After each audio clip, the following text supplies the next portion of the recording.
Good morning, students. Today we will discuss one of the very important topic of the IELTS, that is the writing task one.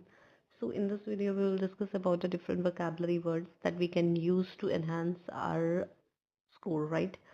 So सबसे पहले हम IELTS task one में होता क्या है, basically हमें एक पिक्चर दी होती है जिसको हमने डिस्क्राइब करना होता है. सो हम आज डिस्कस करेंगे वोकैबुलरी वर्ड्स जो कि हम बार ग्राफ, लाइन ग्राफ और पाई चार्ट में यूज कर सकते हैं, राइट?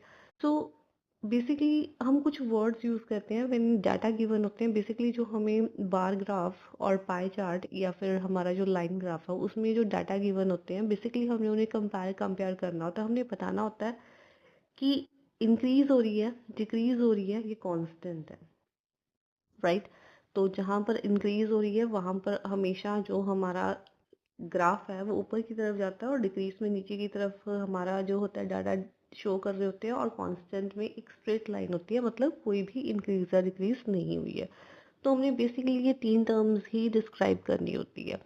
अगर हमें ये बोला जाता है कि एवरी टाइम सपोज कर लो किसी डाटा में इंक्रीज हो रहा है, ठीक है, या 2 या 3 बार हम सेम डाटा को रिप्रेजेंट करना चाह रहे हैं, दैट देयर इज इंक्रीज. तो हम एक सिमिलर वर्ड को नहीं यूज कर सकते, increase increase increase. So it is always better to use it synonyms, right? तो यही बेटर होता है कि हम इनके सिनोनिम्स हैं, जो डिफरेंट वोकैबुलरी वर्ड्स हैं इंक्रीज के, उसे यूज करें. जैसे इंक्रीज को हम क्या बोलते हैं, इंक्रीज को हम रेज भी बोल देते हैं, ठीक है, grown भी बोल देते हैं. So there are the different vocabulary word that we can use for a similar word. हम similar word नहीं यूज करेंगे, rather we will use different words with the same meaning, जिसे हम synonyms बोलते हैं, राइट? तो एक तो ये हो गया हमारा.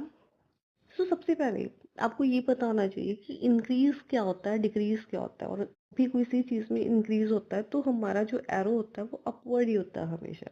जब किसी डाटा में डिक्रीज हो रहा होता है वो डाउनवर्ड जो होता है उसका स्लोप होता है, राइट? जब कांस्टेंट होता है तो एक कांस्टेंट, उसमें ना कोई इंक्रीज होती है ना कोई डिक्रीज होती है. जो स्लोप होता है वो क्या होता है, वो कांस्टेंट होता है, राइट? फॉर एग्जांपल जैसे देखिए यहाँ पर आप देख सकते हैं, यहाँ पर जैसे शो हो रहा है, देखिए जैसे ये बार ग्राफ है, राइट? ये नीचे यहाँ पर है, यहाँ पर ऊपर अप जा रहा है, तो इसका मतलब इंक्रीज हो रही है. लेकिन अगर यही बार ग्राफ अगर नीचे की तरफ आ रहा है, यहाँ से अब ये नीचे की तरफ आ रहा है, तो ये डिक्रीज हो रहा है, राइट? अगर आप ये देख रहे हो, ये दोनों इक्वल हैं, it means no increase no decrease. तो बेसिकली ये तीन टर्म्स ही होती हैं जो हमने बतानी होती हैं, right? Increase, decrease and constant. पर इनको बताने का ढंग हमारा क्या होता है, अलग होता है. एक ही वर्ड हमने सपोज कर लो 2 या 3 बार यूज करना है, तो हम सिमिलर वर्ड नहीं यूज कर सकते. लेकिन